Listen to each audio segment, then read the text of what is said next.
Bonsoir à tous et bienvenue. Donc, je suis Véronique Trégret, je suis coordinatrice parentalité pour le CCAS de la Baule et ravie de vous accueillir ce soir pour notre papotine bauloise sur le thème la bienveillance, c'est bon pour les neurones. Vous avez sur vos chaises des petits documents à nous remplir à la fin si vous voulez bien nous donner votre avis. C'est un temps d'échange, donc n'hésitez pas à intervenir même tout au long de la soirée. Sans problème. Et puis donc je laisse la parole à Madame de Cofferet qui va se présenter et nous animer la soirée. Merci à vous. Merci beaucoup. Merci déjà de cette invitation. Donc, vous n'avez pas Catherine Guéguin, voilà, mais vous avez Nolwenn de Cofferet. Vous n'avez pas non plus Anne Leland-Le Guen qui malheureusement devait animer avec moi. Elle pense bien à nous et en tous les cas, elle regrette de ne pas être là. Mais on a fait le diaporama ensemble, on travaille souvent ensemble. Donc moi, Nolwenn de Cofferet, je suis pédiatre en fait de formation. J'ai été formée par Catherine Guéguin parce qu'en fait, après toutes ces années auprès des parents, elle a eu envie de former les pédiatres parce qu'elle s'est dit les pédiatres et les médecins généralistes, puis après les médecins de PMI et les médecins de santé publique. Mais au départ, elle voulait surtout former les pédiatres parce qu'elle s'est dit finalement, on n'est pas si bien formés que ça. On est pas mal formés sur les pathologies de l'enfant, ça, le reflux, etc., la gastro. Mais voilà, comment accompagner les parents au quotidien, comment être bienveillant dans nos accompagnements, ce n'était pas si facile que ça. On n'a pas été formés quand on était pédiatre. Donc elle a monté un DU, un diplôme universitaire. Et maintenant, en fait, on doit être rendu à la 5e promo, la promo qui est en cours. Donc pour l'instant, c'est ouvert qu'aux médecins, mais voilà, je pense qu'elle va élargir au fur et à mesure. Et donc suite à ça, c'est monté une association de tous les médecins formés. Donc moi, je suis vice-présidente de l'association. Et donc, Catherine est régulièrement avec nous, un petit peu pour nous coacher, entre guillemets. Et donc, vieillissant aussi, finalement, elle commence à déléguer pas mal de soirées parce qu'elle est vraiment très, très sollicitée. Et donc, quand c'est un peu plus près de la Bretagne, voilà, elle délègue. Donc moi, je suis de Rennes. Alors, on va dire la Baule, c'est pas la Bretagne, mais si, c'est... On ne va pas rentrer dans ce débat-là. Mais voilà, donc toutes les deux, on est originaires de Rennes, Anne Leland-Le Guen et moi-même. Moi, j'ai été pédiatre longtemps en PMI, en maternité. Et puis actuellement, en fait, je suis en libéral, mais surtout, j'ai monté une association d'accompagnement à la parentalité qui s'appelle en fait Tiliamou, la maison des liens en breton. Et donc, on se veut devenir institut de la parentalité, comme à Bordeaux et à Paris-Sénard. Près de chez vous, il y a des bébés instituts. Il y a Pôle Parents Bébé Bambin, Nord-sur-Erdre et Nantes. Il y a voilà, 2 pôles qui essayent, pareil, de devenir institut, mais c'est un gros cahier des charges. Donc, il y a même des bébés avec nous, enfin un bébé, donc bienvenue. Donc, s'il y a besoin, enfin voilà. Voilà, on va démarrer. Alors moi, je me suis dit, on s'était dit du coup avec Anne pour démarrer, c'est sympa, mais on ne va pas que travailler nous, on va vous faire, je vais vous faire travailler. J'ai l'impression qu'elle est là, ma collègue, en fait. Et donc, comment ? Ouais, elle est là avec son esprit, tout à fait, ouais, je vais lui dire. Et donc, on va commencer juste par une petite expérience entre vous. Vous allez vous mettre par 2. Et puis, vous allez en fait partager à tour de rôle, sur quelques minutes, de quoi est-ce que vous avez besoin ce soir. Vous auriez eu envie de quoi ce soir, à part un petit chocolat à l'entrée. Et puis, quelle émotion est présente là. Donc, il y en a par 2. Donc, il y en a une qui va démarrer, quelques minutes. Et puis après, ça va être au tour de l'autre. Voilà. Et puis après, on se retrouve. Donc, on se laisse 4 minutes, 5 minutes. Ouais. C'est parti.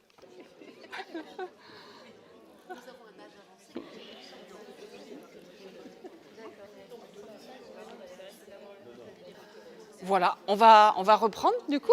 Juste pour échanger un petit peu, qu'est-ce que ça vous a fait? Je vous avais peut-être pas bien dit la consigne, mais quand l'une parlait, ou l'un parlait, parce qu'il y a quand même un homme dans cette salle, l'autre devait se taire. Bon, c'est pas grave s'il y a eu... Mais qu'est-ce que ça vous a fait d'être un peu écouté sur vos besoins, puis sur vos émotions? Là, quelques minutes, de prendre le temps de se poser un petit peu. Est-ce qu'il y a eu des choses qui sont venues un peu... Non, rien. Il y en a qui avaient besoin de choses très précises, leur lit. Bon, ok. Ouais. Non, est-ce que d'autres avaient ont eu envie de partager des choses, ou est-ce que d'autres veulent dire un petit peu comment elles se sont senties, le fait d'être écoutées, et qu'on les écoute, qu'on prenne le temps en tous les cas de les écouter quelques minutes là avant de démarrer? On dit qu'on est venu pour le même sujet, donc on doit avoir quelque chose à partager ensemble sur ce temps-là. Plutôt agréable d'être écouté ou de... Bon, oui. Ouais. Et de partager ses besoins, ouais. Est-ce que d'autres...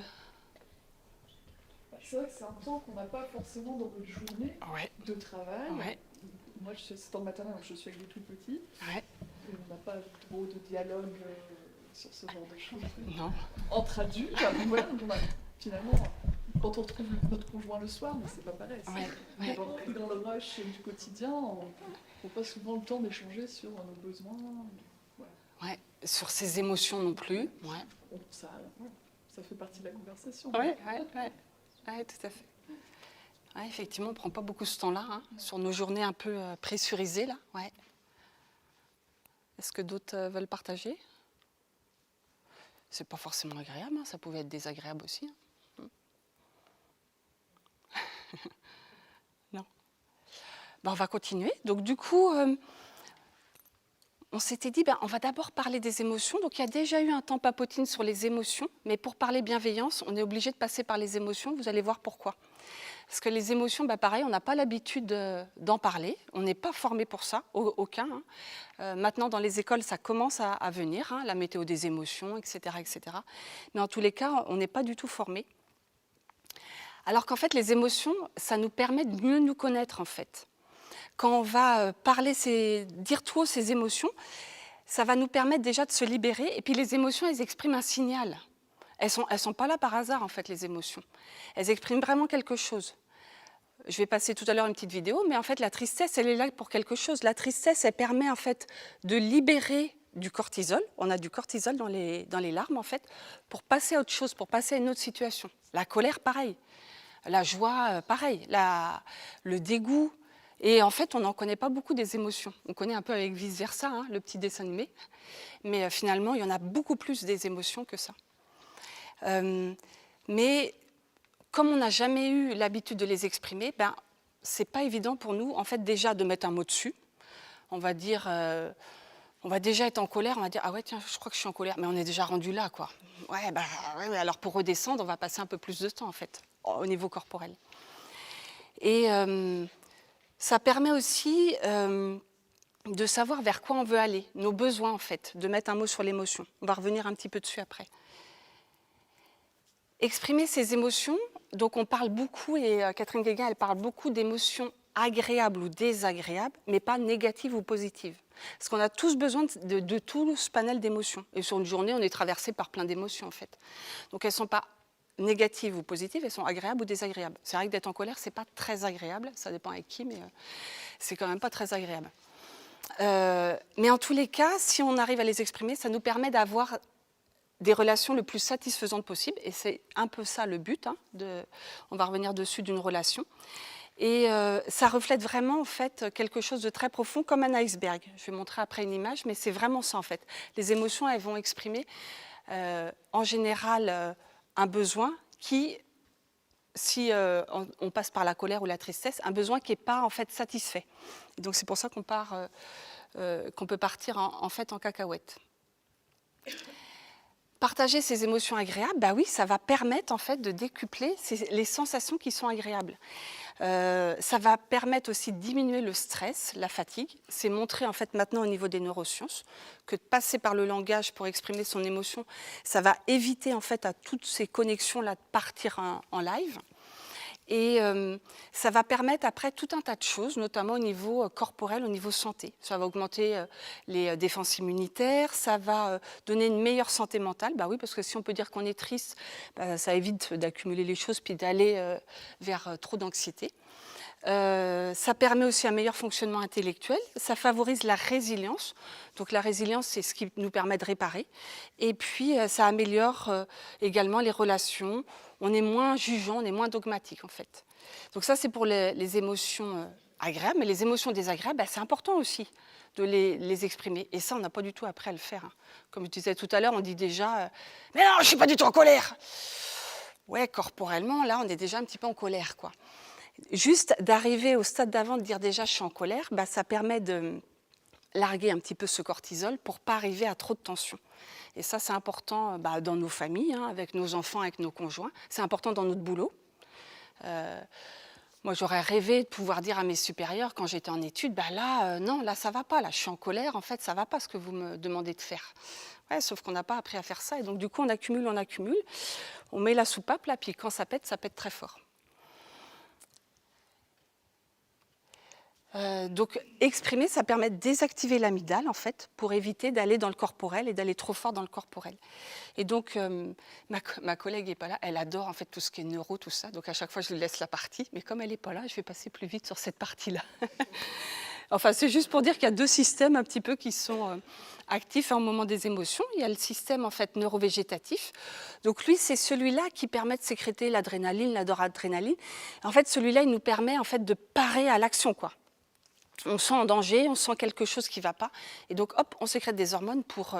quand on se sent en danger, il y a 3 types de réactions. En fait, on va se bagarrer, ou alors on va fuir, ou alors on va se figer. Enfin, il y aura même 4 types de réactions, puisque les reptiles, eux, ou les antilopes, elles font le mort. Donc, elles font semblant, en fait, d'être mortes. Comme ça, le lion, il passe à côté, il les mange pas. Bon, nous, on ne fait pas tout à fait ça. Quoique, des fois, quand on est très stressé, on peut être un petit peu figé, en fait, complètement... Oui, figé. Il y a autrement l'autre système qui, lui, agit plus sur le long terme, c'est avec les hormones, en fait. Le système neuro-endocrinien, ça s'appelle, hein, c'est un bien gros mot. Et lui, quand on est stressé, ça va être la sécrétion de cortisol. Donc, à force de sécréter du cortisol tout le temps, bah, ça va abîmer pas mal de nos structures. Donc, l'idéal, c'est de ne pas trop en sécréter, mais c'est normal d'en sécréter régulièrement. Ça permet aussi de vivre et puis d'agir. Mais après, il y a un taux. Alors, on a beaucoup dit, bah oui, pendant la vie fétale, c'est pas bien d'être stressé quand on est maman, parce qu'autrement, on abîme les neurones de notre bébé. Bah, vous avez déjà été enceinte, vous, sans être stressé. Bah, des fois, dans la vie, on est toujours un peu stressé par un truc, plus ou moins. Hein. Et on dit aux femmes enceintes, non, il ne faut pas être stressé, ça va agir sur le cerveau de votre enfant. Oui, à un certain degré de stress énorme, permanent, toujours, mais pas à un stade normal de vie quotidienne. Autrement, on met trop de pression sur nos femmes enceintes et on leur dit vivez une vie, il faut manger bio, équilibré, et puis pas être stressé. Bah oui, non, c'est pas possible, quoi. Déjà, si on était bienveillant avec nos femmes enceintes, ce serait pas mal. Hein. Laisser une place dans le bus, ce serait déjà pas mal. Donc voilà, la société, il faut qu'elle fasse attention à nos enfants, nos personnes âgées, nos personnes handicapées, nos femmes enceintes. Mais voilà, les femmes, elles font bien ce qu'elles peuvent aussi quand elles sont enceintes. Hein. Et donc là, juste une petite vidéo, en fait, je ne sais pas si vous connaissez ce youtubeur, en fait, hein, et tout le monde s'en fout. Donc, il est plutôt rigolo, il exprime, en fait, les choses de façon un peu rigolote, et ça permet de parler des émotions de façon un peu plus sympa. Voilà, donc les émotions, comme je disais, elles sont essentielles, elles ne sont pas bonnes ou mauvaises, c'est vraiment des réactions involontaires. Hein.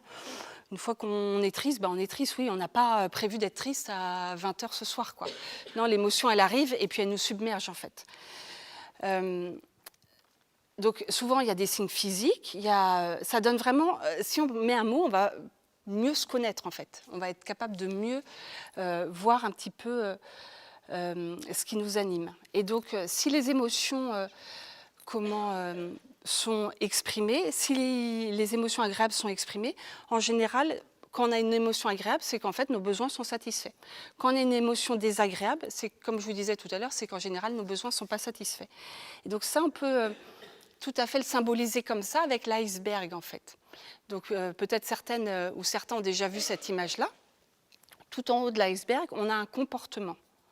On a un comportement de l'enfant, ou on a un comportement de son compagnon, ou de ses propres enfants. En général, ça exprime une émotion. Et l'émotion, elle exprime un besoin. Et ça, c'est vrai que les neurosciences, et Catherine Guéguin a beaucoup aidé à faire évoluer cette notion-là et cette mentalité-là, parce qu'avant, on se disait, oui, voilà, chez l'assistante maternelle ou à la crèche, il tape, il mord partout. Voilà, mais qu'est-ce qu'il exprime là? Son comportement-là, ok, il tape, mais il ne va pas devenir délinquant déjà parce qu'il tape. Qu'est-ce qu'il exprime? Il exprime une émotion. En plus, quand il a 2 ans ou quand il a 1 an et demi, 2 ans, il ne va pas nous dire.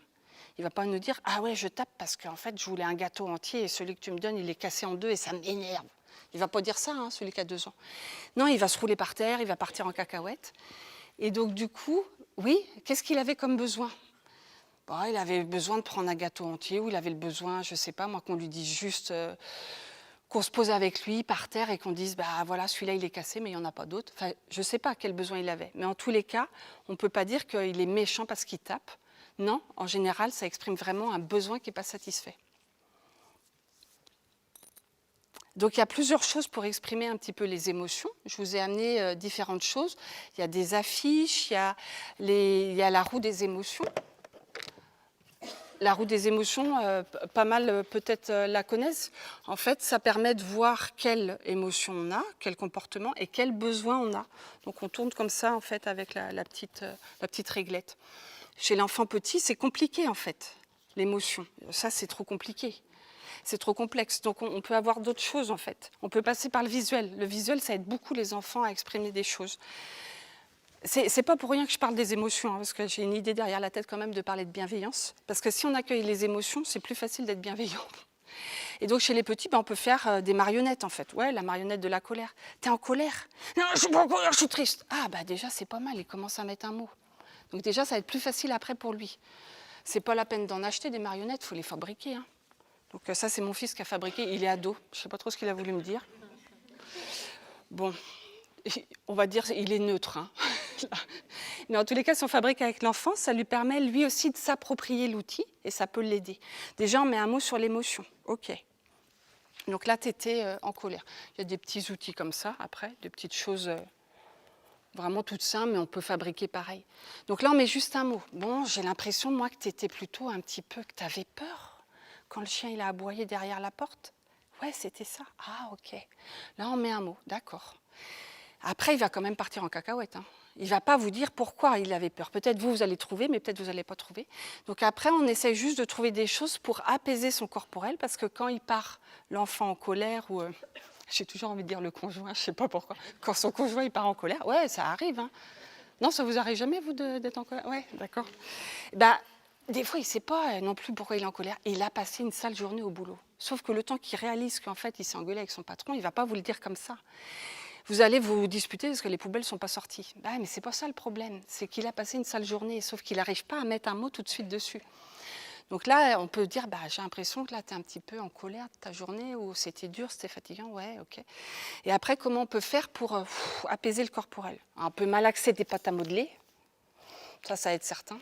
Bon, alors l'enfant, il ne faut pas qu'il la balance non plus, quoi. Mais la pâte à modeler, ça va. Il y a la bouteille émotionnelle, ça c'est des petits trucs, on regarde les petites bulles et on essaye d'apaiser son corps en fait. Donc pareil, on peut fabriquer. On prend une petite bouteille d'eau, on met des paillettes dedans, on ferme bien avec un petit point de colle pour pas qu'il puisse s'ouvrir. Voilà, ça permet d'aider un petit peu certains enfants qui sont un peu plus en classe, qui ont des fois des difficultés. Ils peuvent malaxer aussi des choses comme ça, bouger des choses comme ça si la maîtresse accepte.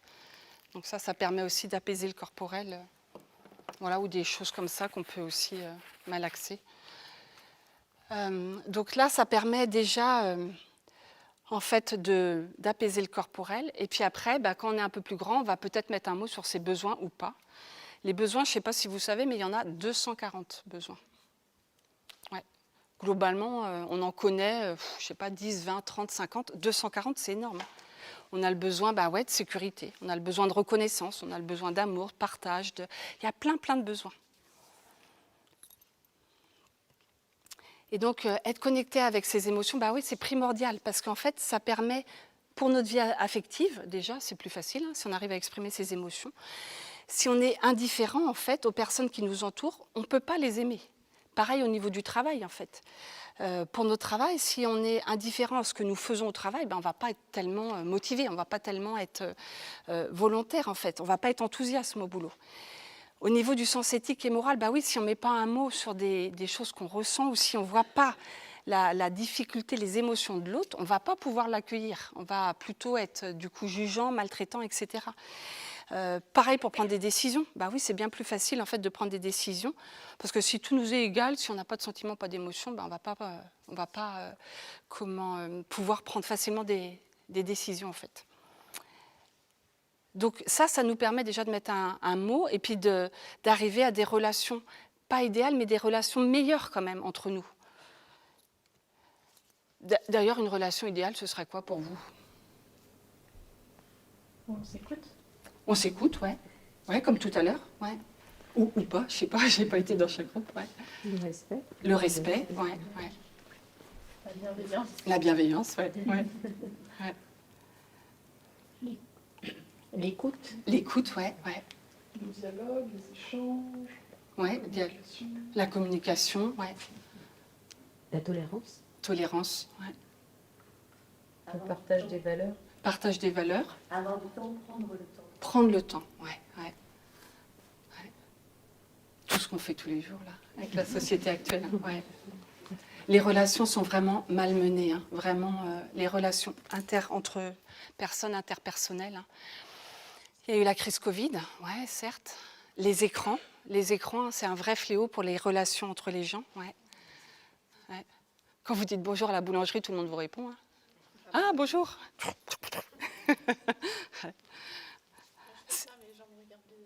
Oui, moi pareil. Mais c'est dur de ne pas être sur son écran non plus. Hein. Je veux pas. Moi la première. Hein. Ouais, ouais. Ouais. Dans les salles d'attente, hein, il n'y a plus personne qui lève le. Ouais. Moi j'ai dû faire une formation à Paris la semaine dernière. Là, j'étais effarée dans le métro, effarée. Il y avait une petite grand-mère, elle marchait au restaurant. Ouais. Oui. Oui. Oui. Ouais. Quand on va au restaurant, c'est quand même pour partager un truc, quoi. Ouais, c'est bon, pas bon, je sais pas, un truc. Bah ouais, voilà, ouais. Mais c'est vraiment dur, hein, ouais. Celles qui ont des enfants, hein, vous savez de quoi on parle, hein. Ouais. Le contrôle parental, j'adore. C'est hyper dur. Moi, j'ai 3 ados et du coup, ouais. Je fais tout. À la maison, je fais tout ce que je dis pas, enfin, ou l'inverse, vous voyez. Ouais, je sais pas tout ce que je dis. Ouais. Ouais, si j'avais pu commencer par le 10e enfant, ça m'aurait arrangé, mais comme j'en ai que 3, ben, voilà, il y a eu quelques ratés, comme tout le monde, mais on répare, c'est ça l'essentiel. Donc, bah ouais, une relation idéale, c'est plutôt une relation empathique, bienveillante. La condition, en fait, ça, c'est la condition aussi fondamentale pour que le cerveau se développe bien, et notamment le cerveau de nos enfants. On va revenir dessus. Et en fait, l'empathie, la bienveillance, c'est quoi? Parce que ça se ressemble un peu, c'est un peu la même chose. Ben, c'est déjà sentir partager les émotions, en fait, les sentiments d'autrui. C'est déjà les voir, hein, les sentiments d'autrui. Si on ne voit pas que l'autre est triste, c'est compliqué.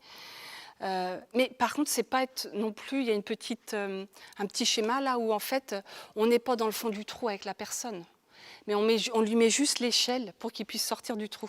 Ça, on l'a souvent, hein, cette petite image là. Ouais, bah oui, parce que si on se met à pleurer. C'est vrai que moi, ça m'est arrivé des fois en maternité d'avoir vraiment envie de pleurer avec les gens. Bon, bah, des fois, il y a une larme, je vais le dire. Mais si je m'effondre avec la maman, ça ne va pas le faire non plus, quoi. Il faut quand même continuer de l'accompagner. Comprendre les émotions et les pensées d'autrui, bah oui, si on peut.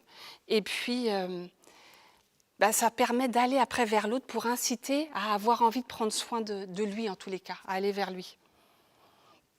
Et donc, il y a un monsieur, Jean de Séti, c'est un professeur, en fait, qui est né en France, qui après a été en Suède, et puis maintenant, il est aux États-Unis. Et c'est lui qui a développé beaucoup le concept, en fait, de l'empathie et de la bienveillance. Et donc, il a distingué un peu 3 types d'empathie. L'empathie, en fait, affective, c'est déjà percevoir les émotions, les siennes, c'est déjà pas mal, et puis après, celles des autres. L'empathie, en fait, cognitive, essayer de comprendre ses propres émotions et puis celles des autres. Et ça va nous entraîner vers l'autre. Donc, c'est ce qu'on appelle la sollicitude empathique. Ouais. Ça permet juste, en fait, d'étoffer un petit peu l'empathie. Et tout ça, en fait, c'est lié à pas mal de choses. On sait maintenant au niveau des neurosciences qu'il y a ce qu'on appelle des neurones miroirs. Et donc, les neurones miroirs, c'est vachement intéressant parce qu'en fait, quand on voit l'autre pleurer, les zones du cerveau qui permettent de pleurer, chez nous, alors qu'on ne pleure pas, elles sont aussi activées. C'est un truc de fou, quoi. C'est ça qui nous fait aussi, quand quelqu'un est très énervé, nous-mêmes, on commence à monter un petit peu, la zone, elle monte. Chez nos enfants, c'est ça aussi qui fait qu'ils nous imitent beaucoup, c'est les neurones miroirs. Et ça, c'est vraiment très, très puissant, très actif, en fait. C'est pour ça que ce n'est pas évident non plus, des fois, de dire à nos enfants « Mais arrête donc de crier !» ouais, si on lui dit ça, ben, déjà, nous, corporellement, on est un peu là. Ça veut dire que lui, son cerveau, il est en train de s'activer là où c'est en train de s'énerver. Donc, il est en train de s'énerver. Donc, nous, on s'énerve encore plus. Enfin, vous voyez, c'est facile à dire. C'est vrai que des fois, quand on est fatigué après une journée, c'est pas si simple, quoi. Je vais revenir dessus. Donc, ça permet vraiment de mieux comprendre ce que l'autre va ressentir.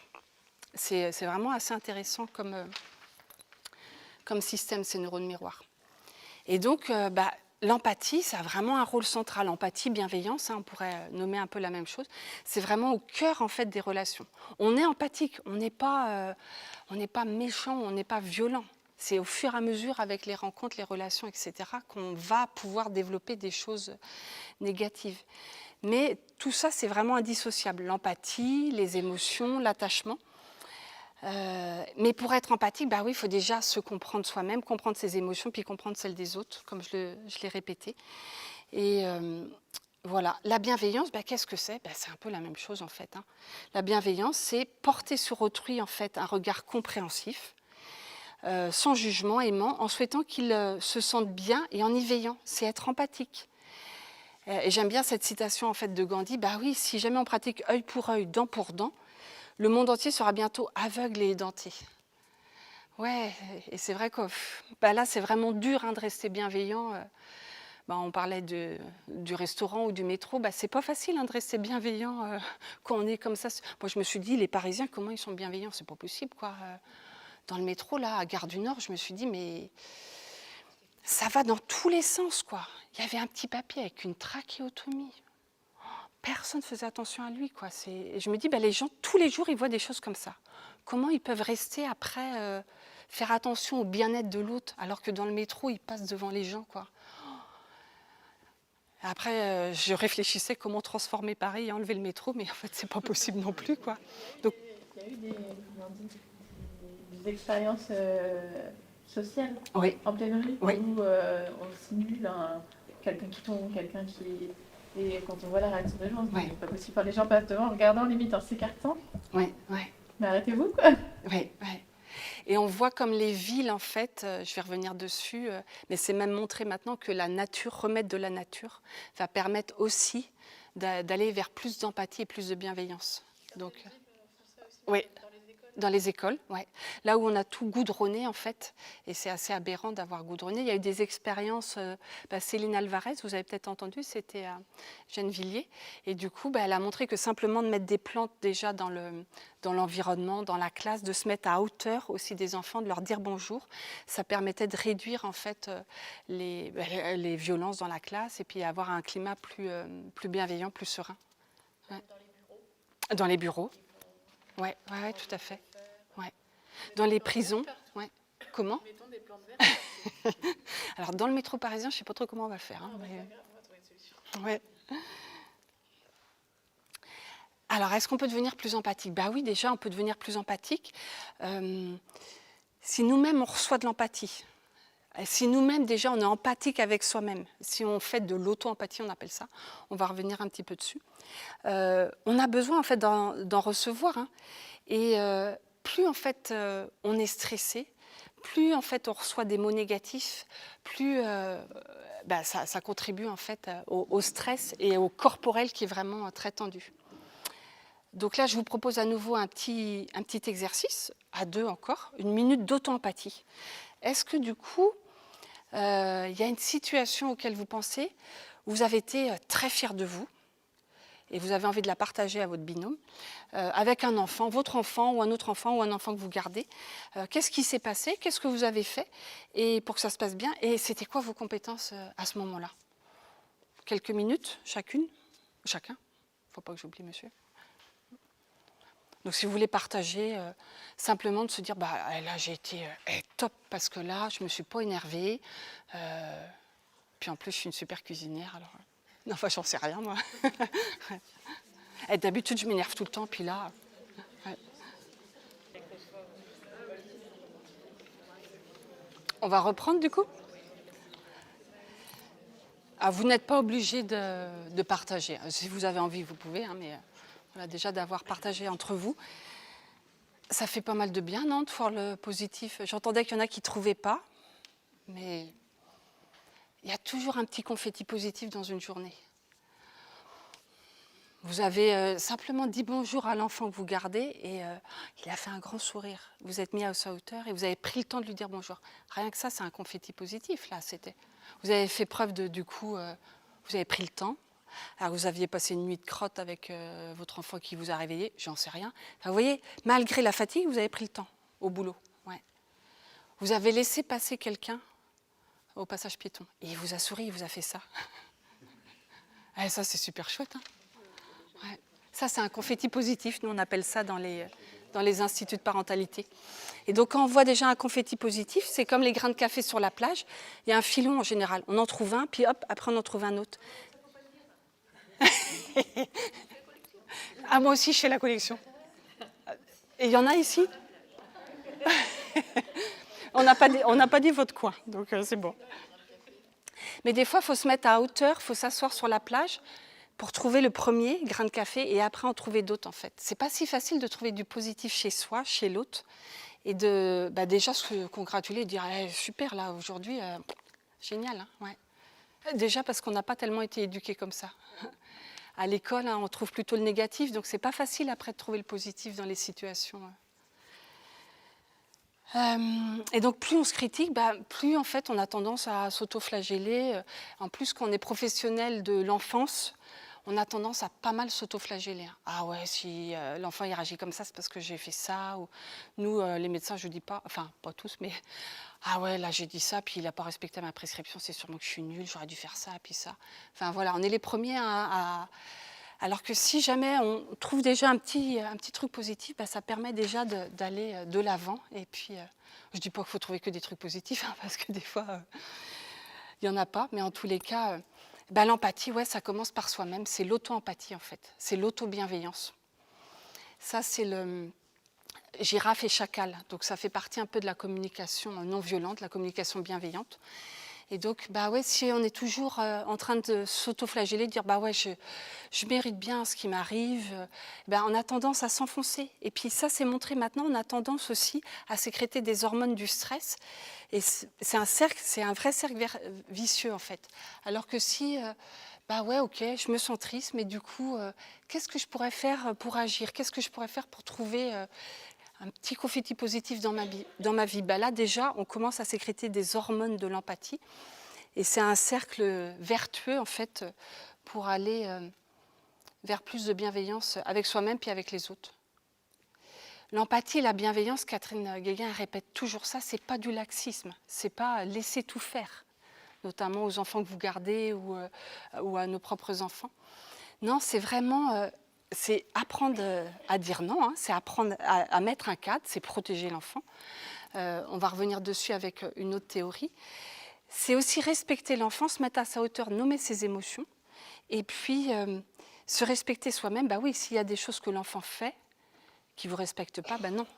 Chacun a sa bulle, chacun doit respecter en fait sa bulle. Moi, j'accompagne des mamans, j'ai encore vu une maman ce matin, je lui demandais dans la maison, où est le coin pour vous en fait? Son enfant a 2 ans et ne dort pas, se réveille 10 fois, 15 fois la nuit. Elle me dit, elle réfléchit, puis elle me dit, il n'y en a pas. Elle n'a pas de coin pour elle en fait dans la maison. Elle ne m'a même pas nommé les toilettes. Donc je pense qu'en fait, chacun a besoin de sa bulle, en fait. Et quand on respecte sa bulle, c'est là où on va pouvoir aller aussi accueillir l'autre. Si on se prive toujours, je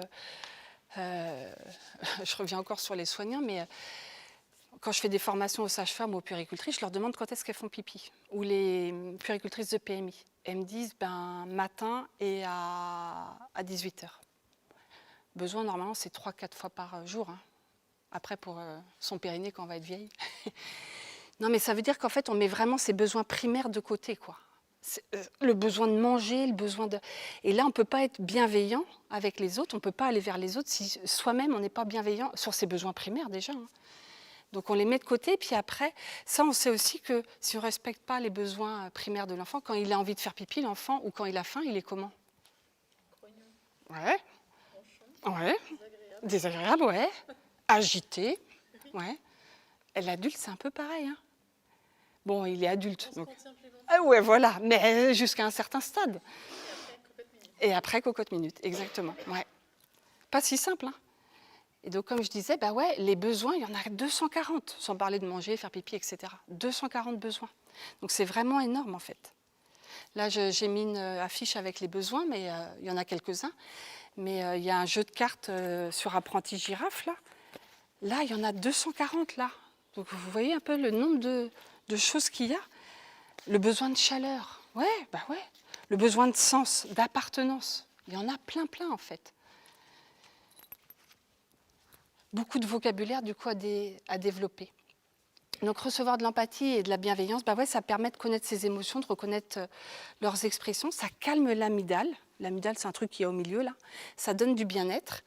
Et puis, ça aide à comprendre nos besoins.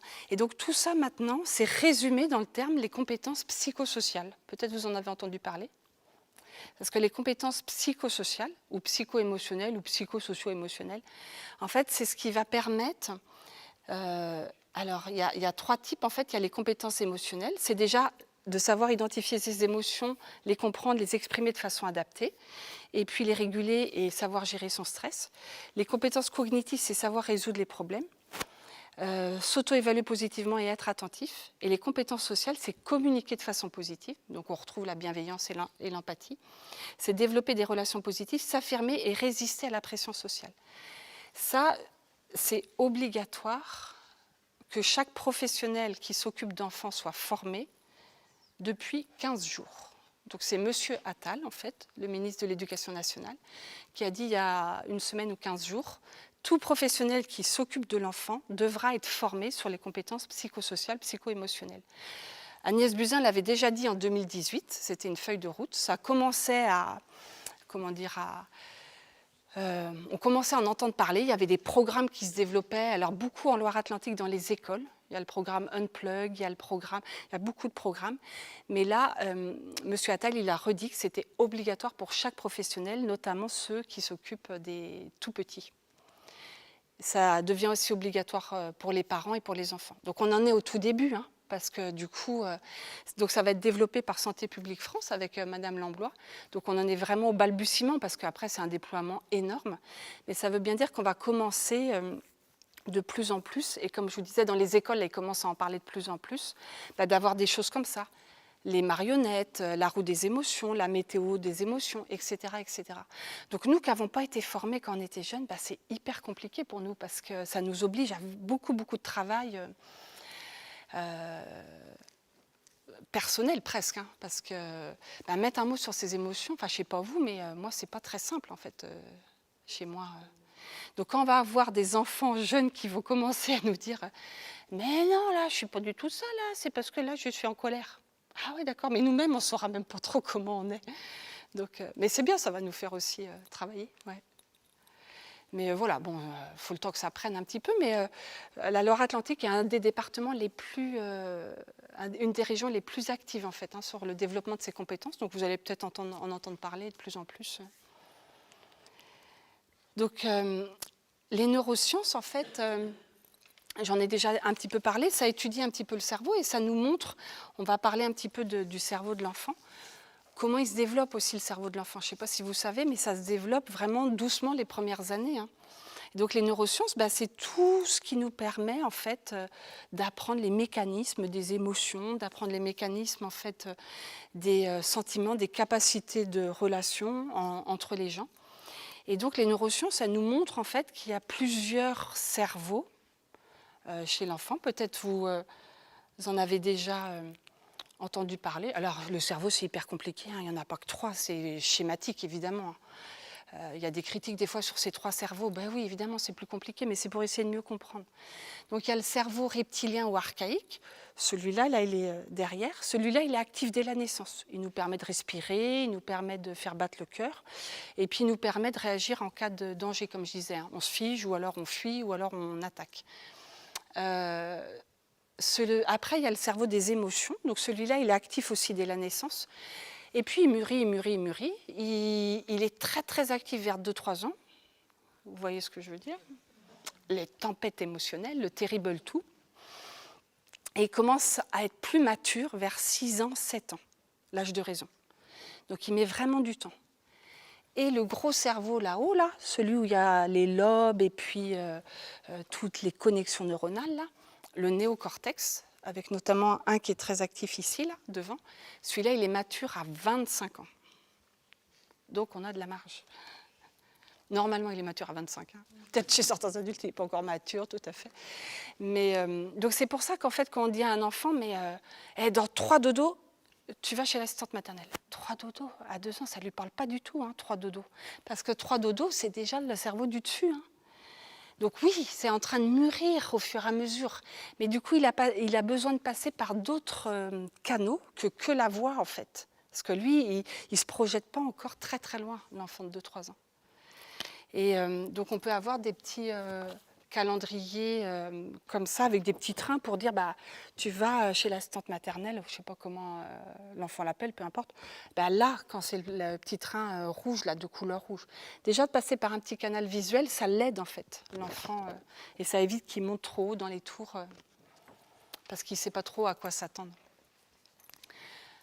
Donc ça, c'est intéressant de le savoir. Moi, quand j'accompagne les parents là, sur des difficultés de sommeil ou autres, je leur montre enfin c'est pas celui-là, c'est un autre, peu importe, mais ça leur permet de comprendre aussi pourquoi à 2-3 ans, l'enfant il a ses réactions complètement disproportionnées, quoi. C'est pas qu'il fait exprès, hein. Il ne s'est pas levé à 8h ce matin en disant à 10h, je vais embêter papa et maman. On va bien rigoler. Hein. Non, il ne fait pas ça, l'enfant, quoi. Mais à 10h, il s'est passé quelque chose, il a faim, il a, je sais pas, le gâteau cassé. Je donne souvent cet exemple-là parce que nous on dit, mais c'est pareil, là. Ça fait, regarde, on mesure 4 cm, pareil que l'autre. Oui, mais lui, il n'est pas là, l'enfant. Le gâteau, il est cassé, il voulait un entier, quoi. Et donc, hop, il part très vite en cacahuète. Donc le développement du cerveau, ça dépend de tout un tas de trucs en fait. Oui, ok, il y a l'environnement physique, il y a la nutrition. On sait beaucoup maintenant que l'environnement, il a un impact assez important sur le développement de l'enfant et notamment sur ses gènes, avec l'épigénétique, on appelle ça. Ce qui est chouette avec l'épigénétique, c'est que ça marche aussi dans l'autre sens. Donc si l'enfant il a eu un environnement un peu stressant, ouais, il y aura peut-être une trace sur ses gènes. Mais si après on lui apporte plus de bienveillance et d'auto-empathie, on peut avoir un effet reverse, si ce n'est pas trop répété évidemment. Mais donc ça c'est intéressant, ça permet aussi de se déculpabiliser, de se dire ouais des fois on crie, on ne voulait pas crier, ça nous arrive tous, mais voilà on arrive à réparer et si on s'excuse, on peut réparer. Donc le cerveau de l'enfant il se développe très très vite les 5 premières années, comme je vous disais il est mature à 25 ans. Et donc jusqu'à 6 ans, il est très immature en fait. Et ce cortex-là qui permet de faire des jonctions et de dire au cerveau des émotions et au cerveau reptilien on se calme là, il n'est pas mature encore. Donc c'est pour ça qu'il a ces tempêtes émotionnelles. Donc c'est pas qu'il ne sait pas ou qu'il ne veut pas, il ne peut pas en fait. Il ne peut pas réagir autrement. En plus souvent il est mal parce que corporellement, son corps est parti très très vite. Et lui, il sait pas, il ne peut pas mettre de mots à dire « tiens, je suis en colère ». Donc il est débordé en fait par son corporel, il ne sait pas trop ce qui se passe en lui. Et c'est là où mettre un mot, passer par les marionnettes, là quand tu fais ça, c'est que tu es en colère. Hop, on est en train déjà de faire des connexions là chez lui, de l'aider. Et quand il pourra dire « oui, là je suis en colère » ou « je suis triste » ou là génial quoi. C'est que ça y est, il a commencé à faire le lien entre son corps et l'émotion. Donc ça c'est chouette déjà. Ouais. Donc les tempêtes émotionnelles, oui j'en parlais, c'est vraiment des débordements très rapides, puis vraiment on-off en plus. Ça va bien, il rigole, puis tout d'un coup, pouf, on ne sait pas pourquoi, il se roule par terre. Ouais. En plus, la société, elle adore quand les enfants se roulent par terre, on est super bienveillant, vous inquiétez pas madame, je vais vous aider. Non, on est hyper jugeant, on dit, oh, ouais, mais il ne sait pas éduquer son enfant, quoi, celle-là, pourquoi il se roule par terre? Parce qu'il était dans une grande surface et que dans la grande surface, il y a plein de néons. Et que là, tout ça a stimulé à fond. Il s'est pris plein de trucs. Lui, il arrive à gérer 2-3 canaux. Il y a des pédagogies même qui utilisent un canal, la couleur, puis après, hop, la forme, puis après. Dans les grandes surfaces, il y a le bruit, le visuel, le monde, l'odeur, il y a des odeurs. L'odorat, on n'y pense pas assez, mais j'ai un petit bébé de 3-4 mois, sa maman il disait « oh là là, quand je fais un bon plat épicé, là, il ne dort pas ». J'avais jamais pensé, mais ouais, parce qu'en fait, il disait « tiens, c'est marrant, là, ça sent quoi ?» Ouais. Le canal odeur, ça l'attirait, en fait, il avait du mal à aller vers le sommeil. Bref, la grande surface, souvent, il y a plein d'enfants qui partent vraiment en grosse colère au moment des courses. Puis il y a des gens, ça nous arrive à tous de faire les courses à 19h. Ouais, l'heure où il est en hypoglycémie. Ouais, mais on finit le boulot à 18h, à 18h30, donc pas simple. Mais lui, ça fait plusieurs canaux en fait, de stimulation et il n'arrive pas à gérer les différentes stimulations. Et donc, ça part très vite en live. On a fait un colloque avec des Québécois, ils étaient hyper surpris de l'heure tardive à laquelle on mangeait. Même à 19h30, pour eux, c'est hyper tard. Parce qu'eux, ils mangent très tôt, à 18h, 18h30. Alors déjà, il fait nuit plus tôt sûrement, mais n'empêche que physiologiquement, pour l'enfant, je pense qu'ils respectent un peu plus le rythme de l'enfant finalement. Alors que nous, des fois, à 20h, on est un peu tard. Hein, ouais. Oui, mais sauf qu'on finit le boulot tard, avec le transport et tout, on fait comme on peut, quoi.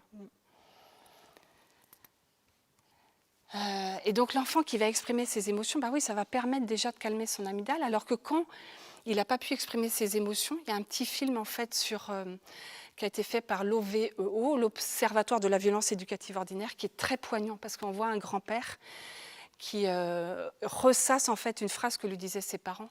Et on voit comme ça le marque, il est tout courbé. « T'as toujours été plus lent que ton frère ». Et il a 80 ans et il se rappelle encore de cette phrase-là, qui l'a marqué en fait sur des mots. Ça nous arrive à tous de dire des mots qu'on n'aurait pas voulu dire. Hein. Des fois, le 1, 2, 3, là, on dit, tiens, c'est pas terrible de dire 1, 2, 3, puis ça sort tout seul. Ah, 3, si t'as pas fini. Ouais, on sait maintenant que c'est pas l'idéal, quoi. Ouais, mais sauf que comme on a été plus ou moins tous élevés comme ça, ça sort tout seul, quoi. Bon, on essaye de faire autrement. Puis nos enfants, ils sont pas dupes. Des fois, ils disent, ouais, c'est bizarre ce que tu fais, là, c'est pas... Ils sentent que c'est pas tout à fait comme d'habitude. Ouais, parce que c'est un nouveau langage à apprendre. Hein. Catherine Guéguen, elle parle de révolution. Et comme on est la génération qui est en train de faire la révolution, c'est fatigant, c'est pas simple. Hein.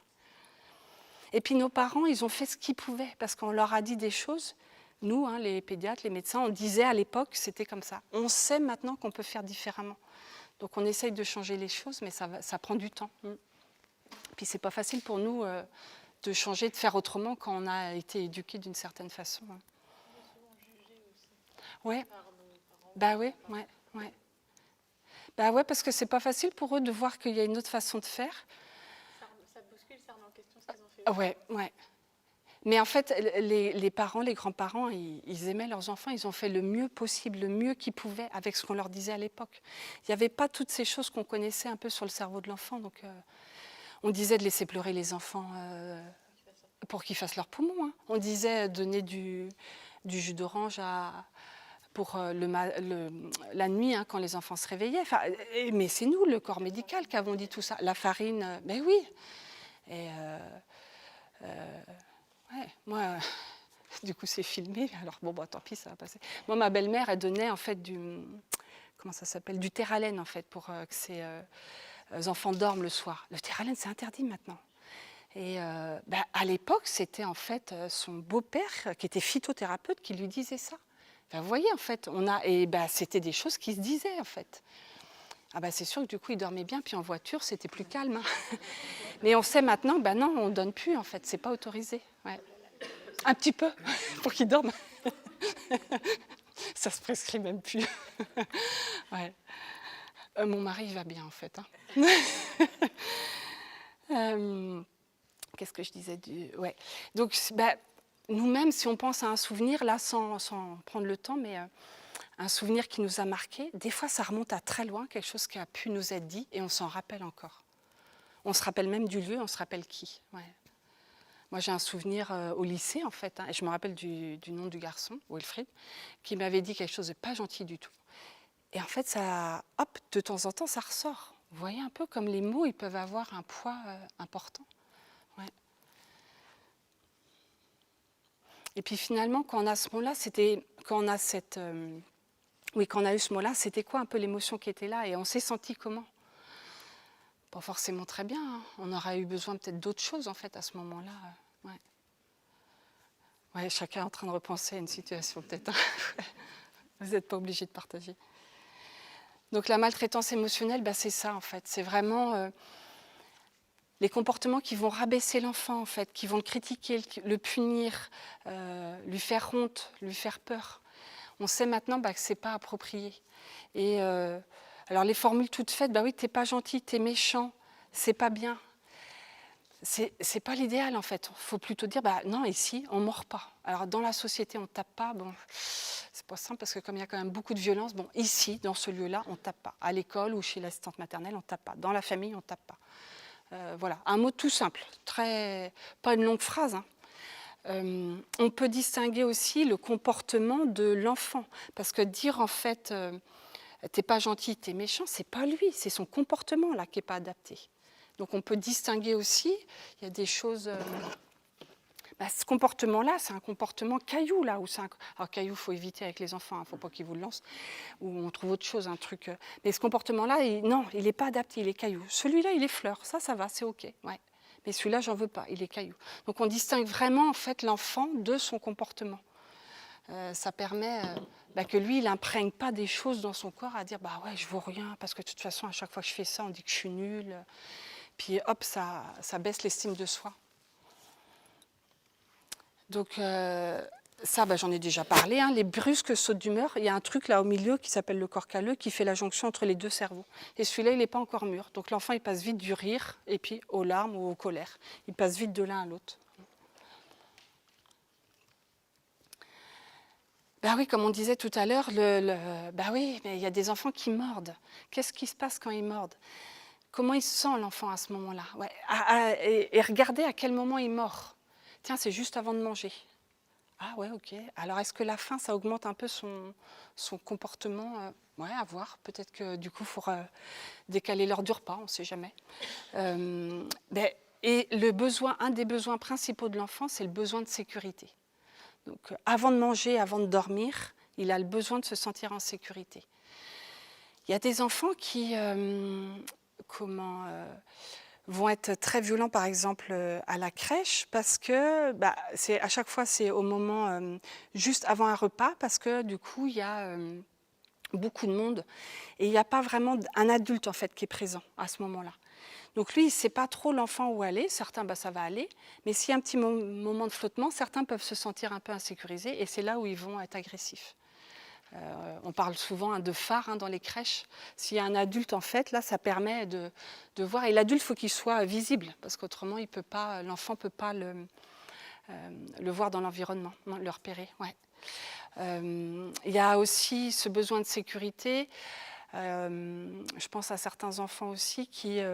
avec la société actuelle aussi, on fait bien comme on peut, mais le lundi, ça va être papa qui va chercher, mardi, maman, puis mercredi, une babysitter, puis jeudi, la grand-mère, et vendredi, le grand-père, admettons.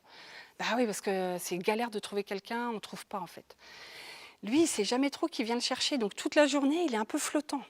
Il dit, tiens, il ne dit pas qui vient me chercher, il n'en est pas là. Mais n'empêche, ça met une petite tension, il ne sait pas trop. Et donc, en journée, il est agité, il ne dort pas, il n'arrive pas à se poser. Ouais, parce qu'il ne sait pas trop qui vient le chercher. Donc, pareil, on peut repasser sur un petit calendrier visuel. Lundi, c'est papa, mardi, c'est maman. Ça permet de remplir son petit réservoir de sécurité pour pas qu'il ait des comportements d'insécurité, en fait. Ouais. Et donc, si on est compréhensif, si on est bienveillant en fait avec l'enfant, si on met des mots, on va développer en fait toute cette empathie aussi chez l'enfant. Et les adultes ont vraiment un rôle en fait pour créer ces connexions entre les deux cerveaux et maturer en fait toutes ces régions du cerveau chez l'enfant. Et donc, on montre aussi que du coup, le fait de faire ça, l'enfant il va sécréter de l'ocytocine, l'hormone de l'amour, de l'attachement, etc. Et ça, c'est bloqué en fait par la compétition, par l'agressivité, la comparaison, le stress. Et par contre, tout ce qui permet la collaboration, notamment dans les écoles aussi, le plaisir, la coopération, là, ça va permettre de sécréter l'ocytocine. Et donc, on a vraiment un rôle d'empathie pour aider au mieux l'enfant à exprimer ses émotions. Ça va avoir un impact sur le développement de son cerveau et puis ça va permettre qu'il mature notamment cette amygdale et l'hippocampe aussi, qui est une zone du cerveau également qui est importante dans les émotions. Et ça va lui permettre aussi de faire face à ses impulsions aussi. Donc il y a même, je crois que c'est Marshall Rosenberg qui a développé en fait la communication non, j'ai pas une photo de lui, la communication bienveillante. Et il a fait ces expériences-là aussi dans les prisons. Et il a montré que du coup, il y avait beaucoup, c'était aux États-Unis, qu'il y avait beaucoup moins de violence après dans les cours aussi, comment on appelle ça là, j'allais dire cours de récréation, pas dans les prisons, les cours de promenade, voilà, j'étais en train de chercher le mot. Ouais. Donc c'est intéressant vraiment de se dire, à tous les niveaux, on peut encore agir. Et donc ça commence très tôt, le maternage, déjà prendre soin de l'enfant, ça permet de la sécrétion d'ocytocine, ça permet de maturer en fait déjà son cerveau. Des choses toutes simples, mais lire une histoire. Là, c'est une étude que j'ai reprise de Catherine Guéguin, qui a montré qu'en fait, lire une histoire chaque jour pendant 2 mois à un groupe d'enfants de 2 à 3 ans, ça permettait en fait de développer les comportements d'entraide entre les enfants. Ça a développé aussi le langage, ça on le sait depuis longtemps. Et puis aussi les expressions des émotions et leur compréhension. Et c'est vrai que lire un livre, c'est plus, j'allais dire, c'est plus d'actualité. Non, c'est pas si facile en fait de remettre la lecture. Je ne sais pas si vous savez, mais en plus les livres, notamment c'était la Bibliothèque Rose. Il y a une expérience, enfin pas une expérience, mais une comparaison des livres de la Bibliothèque Rose d'il y a 20 ans, 30 ans et maintenant. Le langage s'est énormément appauvri. Il n'y a plus de compléments, les phrases sont moins longues, le passé simple est plus utilisé. C'est assez impressionnant en fait. Ouais. Donc voilà, remettre de la lecture, oui. Alors il y a maintenant, ça se fait. Comment ? Il faut aller faire les brocantes, chercher les vieux livres. Ouais. Ouais. Ah oui, pour la Bibliothèque Rose, ouais. Ou dans les médiathèques, encore. Oui, non, les médiathèques, maintenant, il y a de plus en plus d'ouvrages récents. Ouais, c'est vrai. Remplacer petit à petit. Mais en fait, dans les magasins, comme ils appellent ça, c'est leur fonds, les bibliothèques. Des fois, ils en gardent. C'est bon, ça. Ouais. À Rennes, ils ont 2000 qui sont sortis au niveau des champs libres, là, et ils en ont 2000 ou 20 000. 20 000, je crois, et 40 000 en sous-sol. Ouais. Donc, on peut demander à les sortir, les vieux livres. Ouais. Et notamment, ils ont beaucoup de livres rouge et or, là. Vous voyez, la collection rouge et or. Ouais. Mais comparez un petit peu Bibliothèque Rose, si vous avez des vieux et les récents, vous allez voir sur la même page, c'est assez impressionnant, c'est plus du tout... ouais. Alors sans parler de Bibliothèque Rose, même chez les tout petits, lire simplement des petits livres tout petits, ils aiment bien en général, ils adorent. Ouais. L'importance du jeu du dehors, on en a parlé, la nature, mais ça effectivement, on sait maintenant, il y a même des recommandations qui disent que l'idéal, ce serait que l'enfant il sorte 2 à 3 heures par jour. Vous voyez, en plein hiver, en mois de novembre, là, comment on fait ? Il fait nuit à 18h. Bon, à 3 heures, on en est loin un petit peu, mais bon, ne serait-ce qu'une petite demi-heure, même quand il fait mauvais, ça permet quand même de réduire après l'agressivité le soir notamment. Il y a même des crèches qui développent aussi, comme en Norvège, les siestes dehors. Je ne sais pas si dans vos secteurs il y a ça, mais sur Rennes, il y a 2 ou 3 crèches qui se sont développées avec beaucoup de choses qui se font dehors, notamment la sieste. Les Norvégiens le font, alors s'ils le font...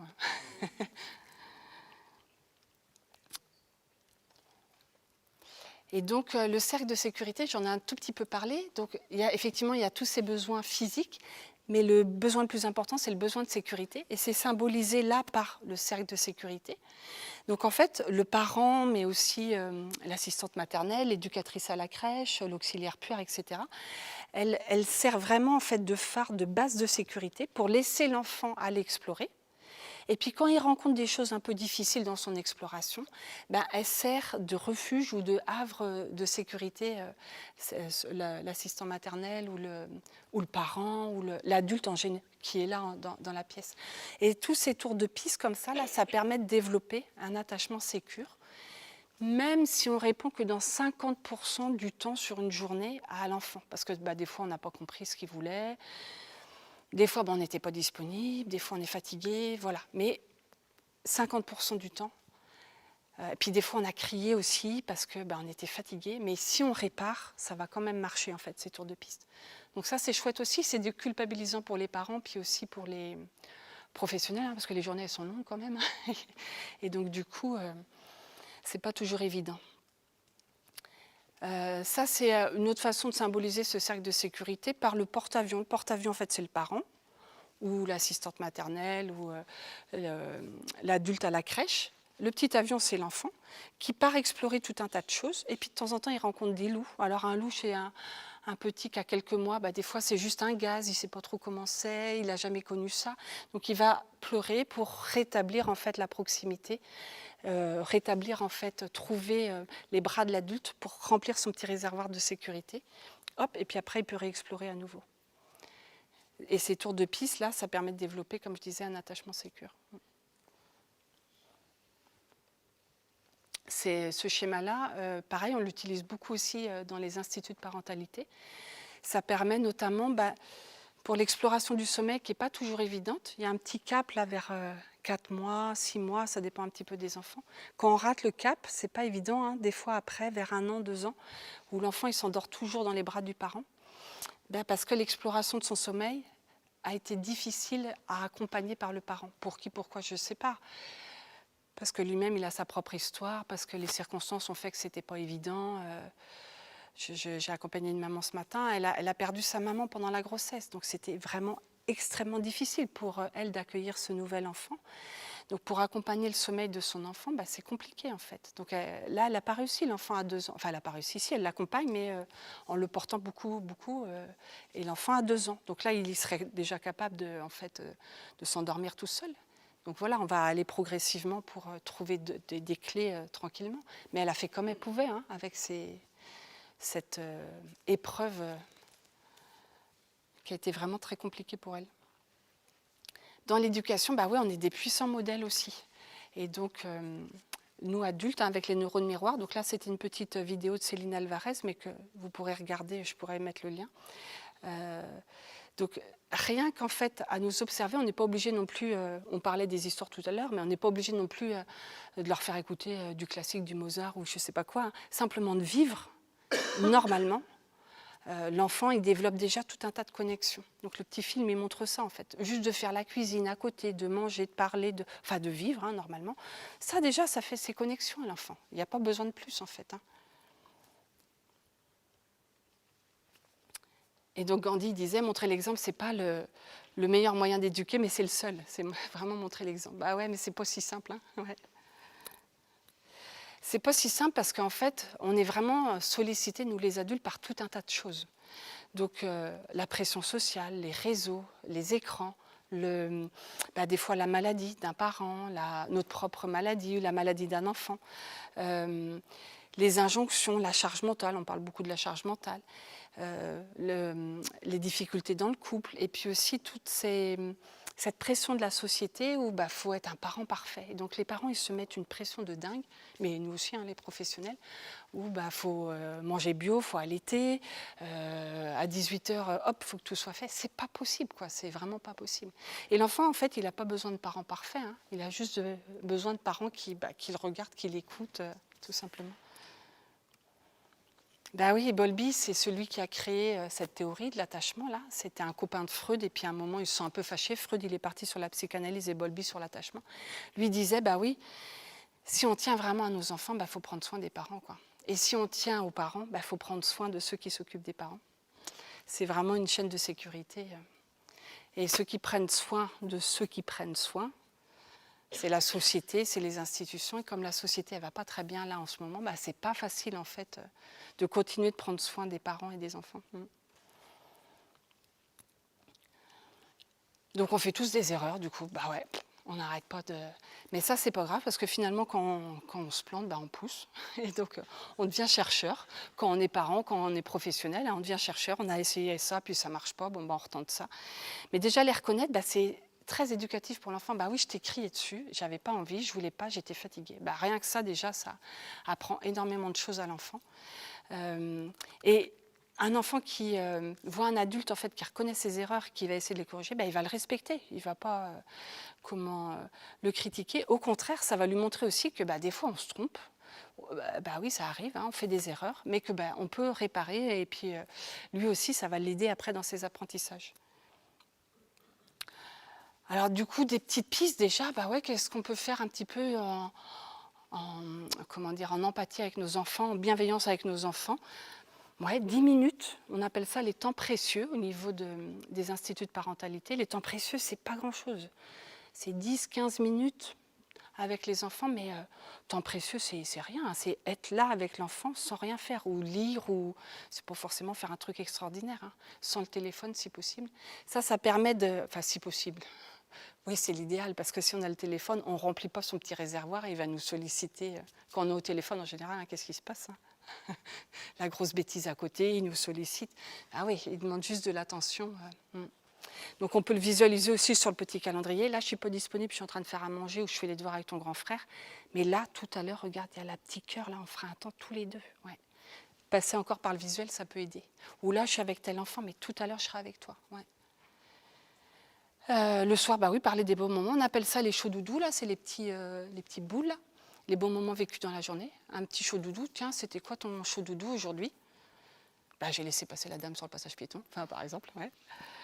Bah, j'en ai pas. Bah, juste un tout petit chaud doudou. Ouais. Les qualités, les progrès aussi, même minimes, bah ouais, simplement d'avoir mis la table, bah ouais, ça c'est énorme déjà. Une boîte à merci, ça c'est possible aussi. Et puis des choses aussi concrètes, quand on lui demande quelque chose, c'est pas ce soir je suis super crevée, est-ce que tu pourrais faire ça parce que du coup j'aimerais bien que tu vides le lave-vaisselle. Ça y est, on l'a perdu là. Là, son cerveau il est parti ailleurs. Hein. Peux-tu vider le lave-vaisselle s'il te plaît? Juste ça. Ouais. Parce qu'autrement, son cerveau... Alors, l'ado, c'est pareil, hein, vous avez remarqué. Il redevient un petit peu... Donc, l'ado, si on lui dit, il est déjà parti ailleurs aussi. Hein. D'ailleurs, il est parti dans sa chambre. Il est déjà monté. Il est déjà monté, donc c'est mort.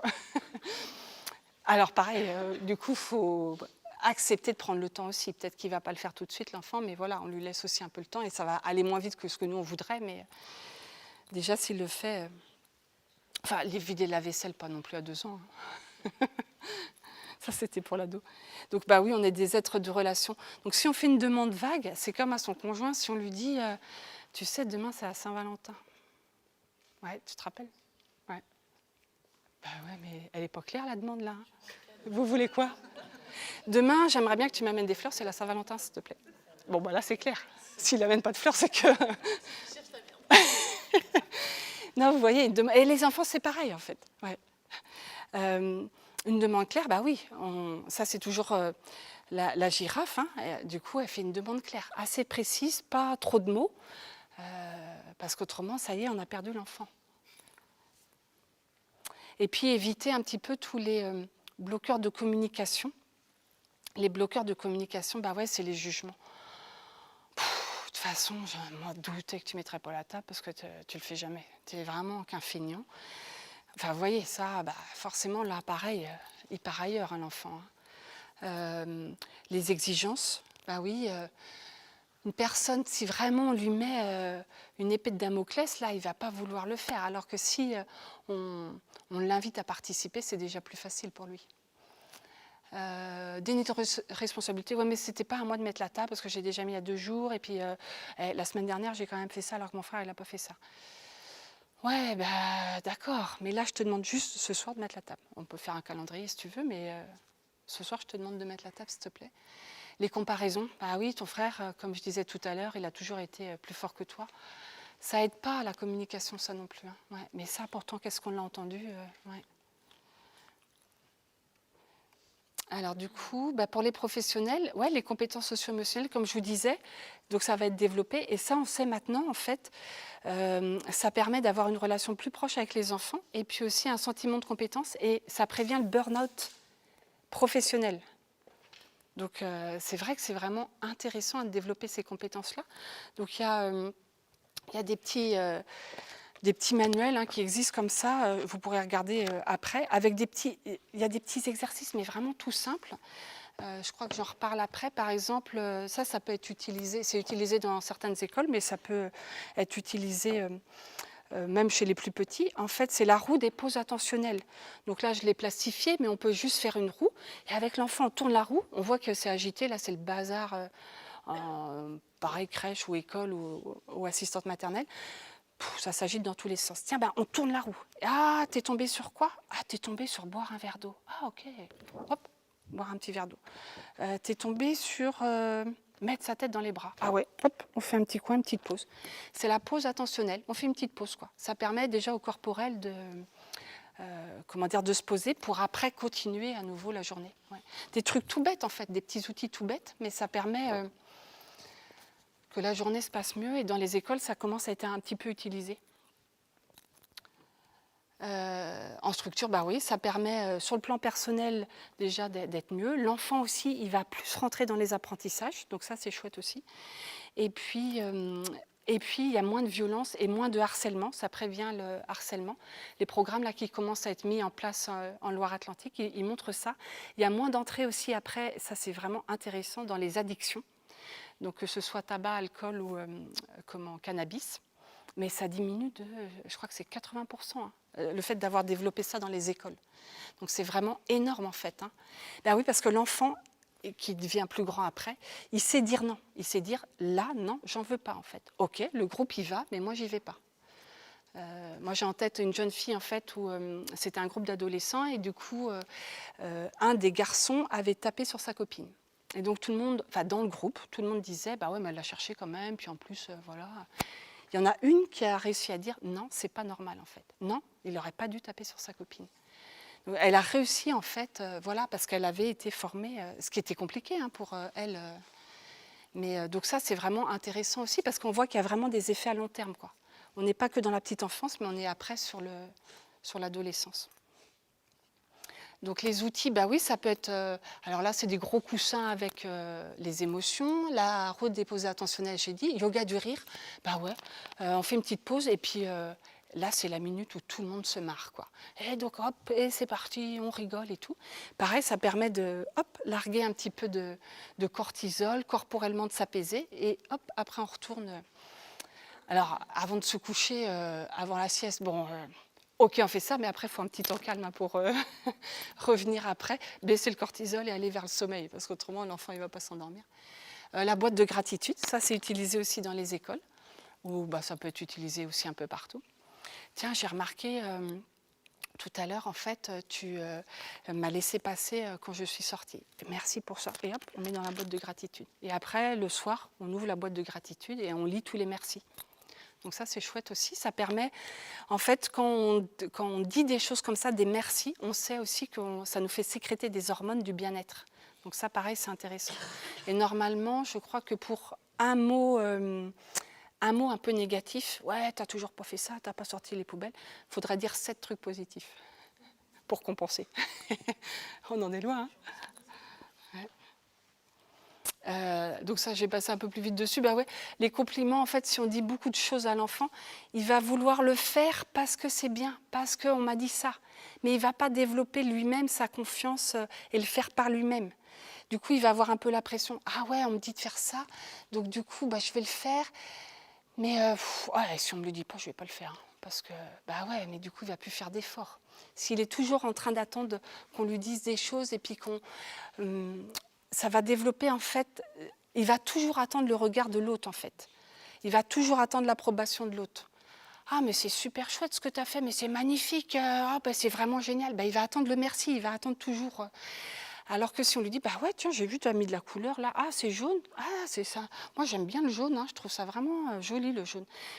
Là, voilà, lui, il va développer plutôt quelque chose d'une confiance intrinsèque. Il a confiance en lui. Il sait qu'il a de la valeur. L'adulte lui dit que son dessin, il a mis du jaune. Il a l'air plutôt content, l'adulte.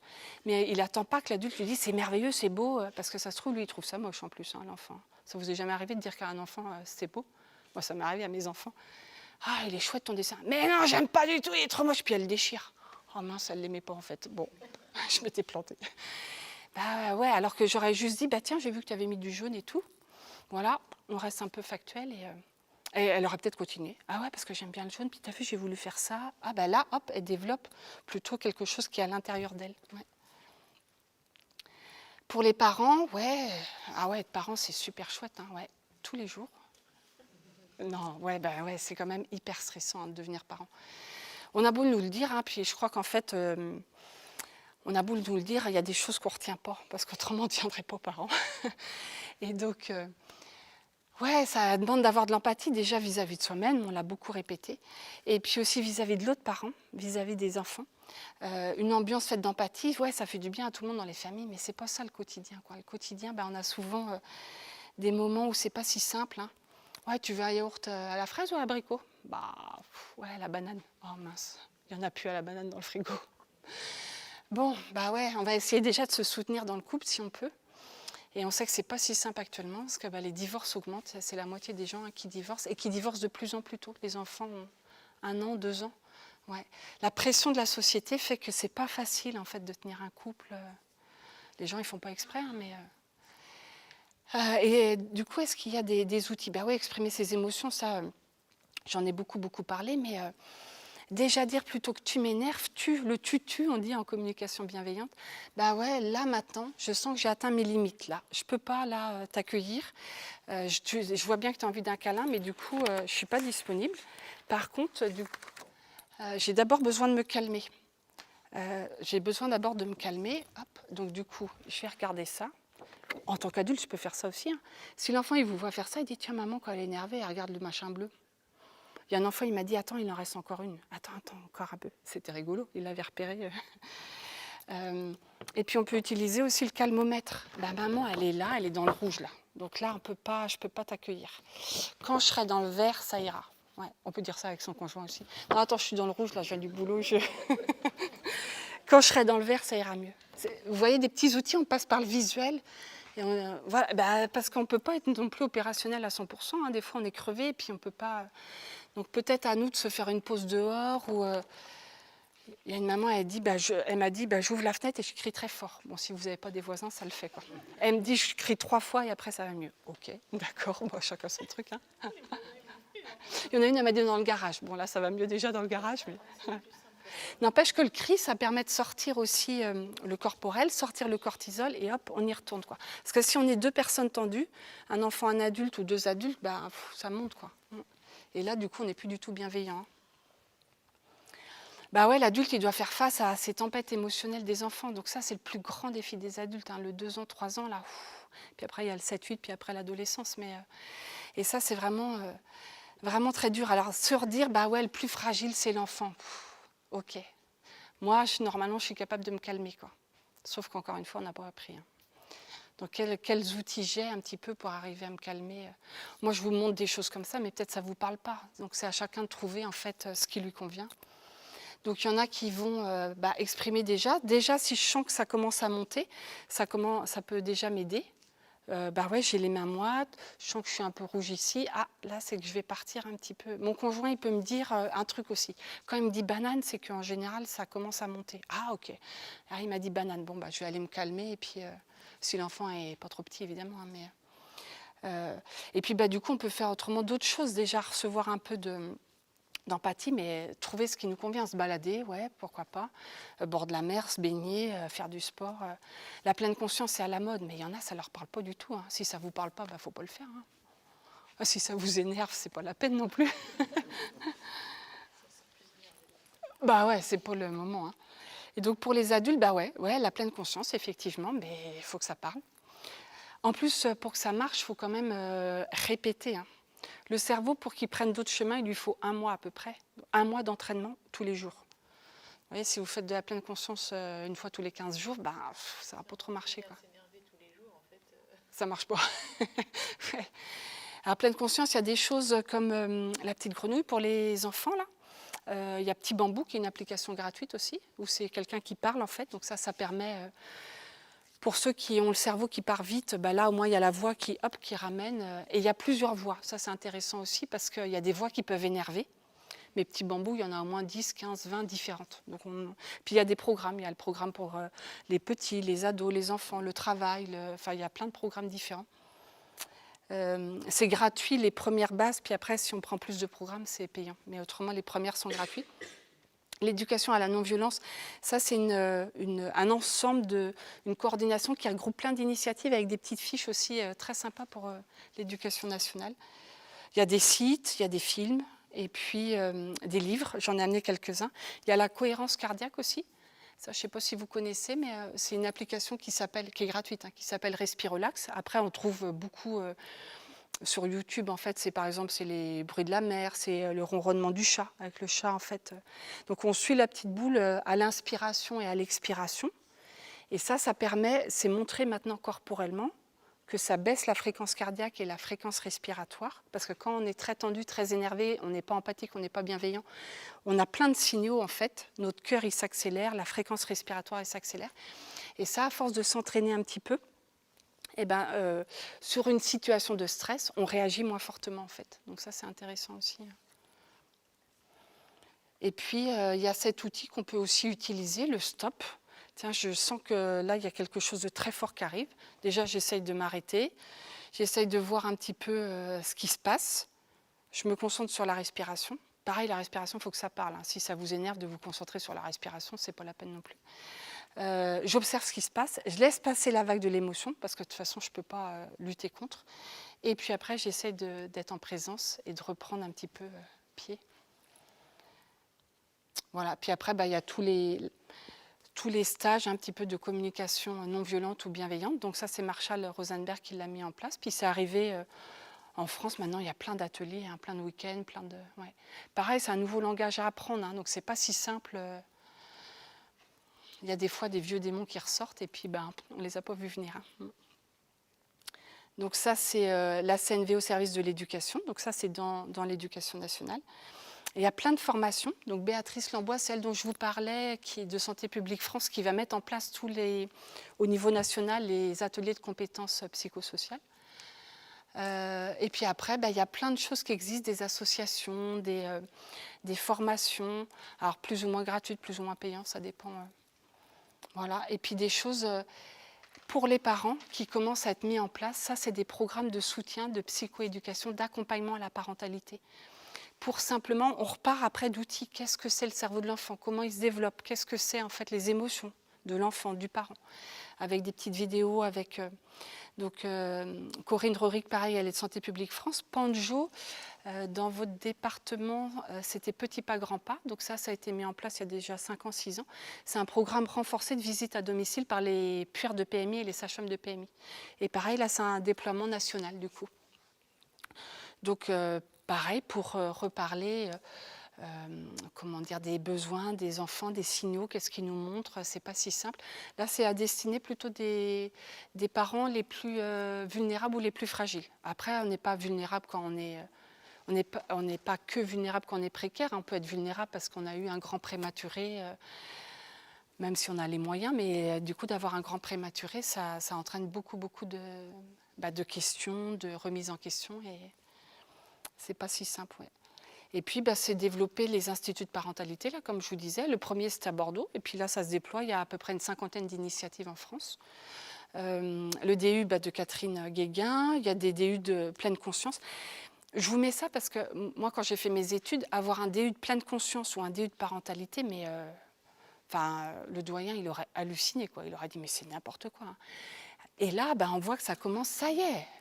Un diplôme universitaire de pleine conscience, quoi. Mais c'est ça, ou de parentalité. Catherine, elle a eu un peu de mal à le mettre en place. Hein. Donc elle a dû vraiment, avoir des appuis. Hein. Donc les choses bougent. Pas à pas, les choses bougent. Ça, c'est chouette. Ouais. Au niveau du monde médical. Papoto, ça, vous pouvez regarder. C'est plein de petites vidéos très courtes. Ça dure 2 minutes, 3 minutes. Et c'est par exemple sur les émotions, les pleurs, le sommeil, la théorie de l'attachement. Ça dure 2 minutes et c'est vraiment sympa, c'est très interactif. Elles sont gratuites, elles sont disponibles sur YouTube. Gaëlle Garnalec-Lévy, c'est une journaliste au départ, qui est maman, et du coup qui a travaillé avec des professionnels ces petites vidéos-là. Voilà, Sève, et puis de plus en plus dans les crèches, comme je vous disais. Donc finalement, là, on a voyagé ensemble, on s'est dit... L'important, c'est quoi? C'est vraiment d'observer, d'écouter, d'accompagner, de s'ajuster, de sécuriser, qui n'est pas si simple au quotidien. Le temps, on s'est dit, le temps pour des temps de qualité, prendre le temps. Parce qu'être bienveillant, ok, mais être empathique, mais si on ne prend pas le temps de se poser, c'est plus compliqué. Ouais. Et puis, prendre soin des liens. Et puis, toujours se rappeler, le plus fragile, c'est quand même l'enfant. Et c'est lui qui a le besoin... Lui, il est en train de se développer. Donc, nous, adultes, on a un peu le temps, même si pendant 5 ans, 6 ans, on a un boulot où les gens ne sont pas très bienveillants, ça va le faire. L'enfant tout petit comme ça, jusqu'à 6-7 ans, il a son cerveau qui est beaucoup plus fragile, beaucoup plus immature. Donc, c'est vraiment lui qu'on doit mettre vraiment en priorité. Travailler les liens, travailler, il faut un village pour élever un enfant. Et puis, en ce moment, on est plutôt 2 ou 1, donc c'est pas si simple. Et donc, travailler, il y a plein d'associations qui se montent. Il y a le réseau national des super mamans, par exemple. Ce sont des mamans bénévoles. Mais du coup, elles vont soutenir, elles vont bichonner, comme elles appellent, des mamans qui viennent d'accoucher jusqu'à la première année des enfants. dans le but après que cette maman qui a été bichonnée, hop, elle rebichonne une autre maman, et hop, comme ça que ça refasse du lien et un village. Bichonner, c'est apporter un petit plat tout chaud, hein, simplement, c'est dire je suis là, enfin voilà, des choses vraiment toutes bêtes. Et puis, ben voilà, vraiment, comme dit Catherine Guéguin, on est vraiment sur une révolution qui est en marche, et on sait maintenant que humilier un enfant verbalement et physiquement, ben non, ça se fait plus. Voilà, même si des fois ça dérape, mais on essaye au maximum de réparer. Et donc de développer ces compétences psychosociales, ça va nous aider sûrement. Voilà. Merci beaucoup. Ah c'était la fin, impeccable. Quelle coordination. Ouais, parce que j'ai 2 ans, puis du coup, moi j'ai besoin de bouger, j'ai besoin de grimper, j'ai besoin d'avoir confiance. Ouais. On oublie tout ça, que l'enfant il a ces besoins-là. Ouais. On est tellement pressurisé que on aimerait bien qu'il ne bouge pas trop parce qu'on est crevé. Puis ouais, mais lui, la main, c'est le prolongement du cerveau, hein, donc il a besoin de grimper en fait. Il a tellement besoin de grimper qu'il monte toujours le toboggan à l'envers. C'est normal parce qu'il adore grimper, l'enfant. Ouais. Et c'est pas instinctif de glisser en fait. On n'a pas trop parlé de l'importance des rituels. Ah oui, ouais. Pour sécuriser justement les enfants. Ouais. Effectivement, ça fait partie en fait du besoin de sécurité de l'enfant. Moi, je fais souvent la comparaison avec les personnes âgées. Oui, parce que du coup, lui, il a besoin de ses repères. Et si ça change toujours dans son environnement, c'est assez insécurisant pour lui. Donc d'avoir un petit rituel, par exemple, sur le matin ou sur le coucher, ça va l'aider aussi. C'est un peu des donneurs de temps, des donneurs de rythme, en fait, des donneurs de sécurité. Et donc, il peut y avoir des choses toutes bêtes qu'on utilise. Voilà, les petites routines du soir. Alors, je ne sais pas si vous voyez, mais c'est avec une petite perle. Et l'enfant, en fait, quand il a fait un peu plus grand, hein, pas la première année, mais du coup, il met le petit curseur, la petite perle. Oui, tiens, je me suis brossé les dents, puis après, j'ai fait pipi, l'histoire. Voilà, ouais. Alors après, la vie, elle est faite aussi d'imprévus, hein, donc ça, c'est normal aussi. Mais on voit bien que les temps, par exemple, de week-end ou de vacances, c'est pas si simple parce qu'en fait, ils changent de repère. Là, j'ai encore en tête une maman qui me disait ça allait à peu près le sommeil, puis alors les vacances, tout à refaire. Ouais, parce qu'ils ont vu plein de monde, ils n'ont pas arrêté de bouger. Du coup, c'était pas les mêmes odeurs, pas les mêmes bruits, pas la même maison, pas du monde. Et eux, qu'est-ce qu'ils font pour remplir à nouveau leur petit réservoir de sécurité, ils se réveillent la nuit. Parce que c'est la nuit qu'on a le plus besoin de remplir son petit réservoir de sécurité. Il n'y a pas un porte-avions, il n'y a pas un phare disponible. Donc du coup, on va lui demander. Il n'y a pas de bruit, c'est pas comme d'habitude, il n'y a pas les mêmes repères. Et donc c'est là où on est l'enfant est le plus activé. Mais nous aussi, hein, quand on change de boulot, vous dormez bien, vous ? C'est la nuit que ça se passe ou la journée ? C'est souvent la nuit. Hein. Ça cogite. On dit purée, les collègues, ils vont être sympas, pas sympas. C'est exactement pareil chez l'adulte. Ouais. Donc les rituels, ça permet, mais comme aussi sur les apprentissages, je pense à la propreté, c'est pareil, de ritualiser un petit peu le moment où on le met sur le pot, tiens, avant d'aller se coucher, tiens, le soir, ça permet d'avoir des petits repères aussi, des rituels. Ouais. Bon, après, il ne s'agit pas de mettre des rituels partout dans la maison non plus, hein, d'être... La vraie vie, ça fait du bien aussi. Hein.